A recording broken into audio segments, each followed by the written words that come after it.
বহু প্রতীক্ষিত ত্রয়োদশ জাতীয় সংসদ নির্বাচনের বাকি আর মাত্র কিছুদিন। এই প্রেক্ষাপটে সামাজিক যোগাযোগ মাধ্যম ব্যবহারে একটি আচরণ বিধিমালা জারি করেছে নির্বাচন কমিশন ইসি, যেখানে রাখা হয়েছে বেশ কিছু নতুন নিয়ম।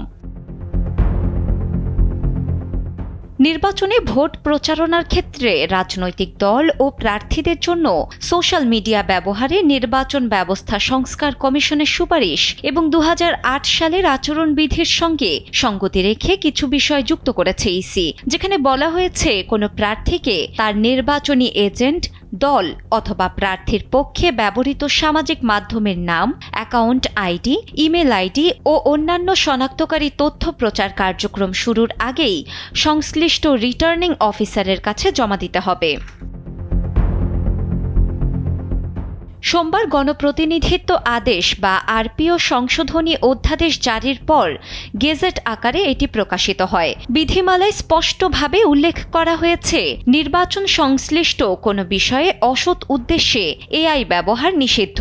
ঘৃণাত্মক বক্তব্য, মিথ্যা তথ্য, কারো ছবি বিকৃত করা এবং নির্বাচন সংক্রান্ত বানোয়াট তথ্যসহ যে কোনো ধরনের ক্ষতিকর কন্টেন্ট তৈরি ও প্রচার করা যাবে না। প্রতিদ্বন্দ্বী প্রার্থী, নারী, সংখ্যালঘু বা কোনো নির্দিষ্ট গোষ্ঠীর বিরুদ্ধে ঘৃণামূলক মন্তব্য, ব্যক্তিগত আক্রমণ বা উস্কানিমূলক ভাষা ব্যবহার করা যাবে না। নির্বাচনী সুবিধা আদায়ের জন্য ধর্মীয় ও জাতিগত অনুভূতিকে কাজে লাগানো নিষেধ।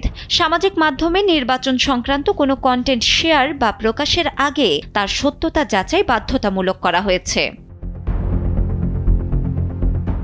এছাড়া ভোটারদের বিভ্রান্ত করতে কোনো প্রার্থীর চরিত্র হনন ও সুনাম নষ্ট করার উদ্দেশ্যে সামাজিক মাধ্যম বা অন্য কোনো প্ল্যাটফর্মে সরাসরি বা এডিটেড ভিডিও, অডিও অথবা এআই এর সাহায্যে মিথ্যা, বিভ্রান্তিকর, পক্ষপাতদুষ্ট, বিদ্বেষপূর্ণ, অশ্লীল, কুরুচিপূর্ণ বা মানহানিকর কন্টেন্ট তৈরি, প্রকাশ, প্রচার ও বিতরণ করতে পারবেন না। গুজব ছড়ানো এবং এআই এর অপব্যবহার রোধে এবার গণপ্রতিনিধিত্ব আদেশে নতুন ধারা যোগ করে একে নির্বাচনী অপরাধ হিসেবে গণ্য করার পাশাপাশি এর জন্য শাস্তির বিধান রাখা হয়েছে। প্রার্থীর ক্ষেত্রে সর্বোচ্চ 6 মাসের কারাদণ্ড এবং 1.5 লাখ টাকা পর্যন্ত জরিমানা হতে পারে। রাজনৈতিক দলের ক্ষেত্রেও 1.5 লাখ টাকা জরিমানার ব্যবস্থা রাখা হয়েছে। গুরুতর লঙ্ঘনের প্রার্থিতা বাতিল করার ক্ষমতা থাকবে ইসির হাতে। ডেস্ক রিপোর্ট, সময়ের আলো।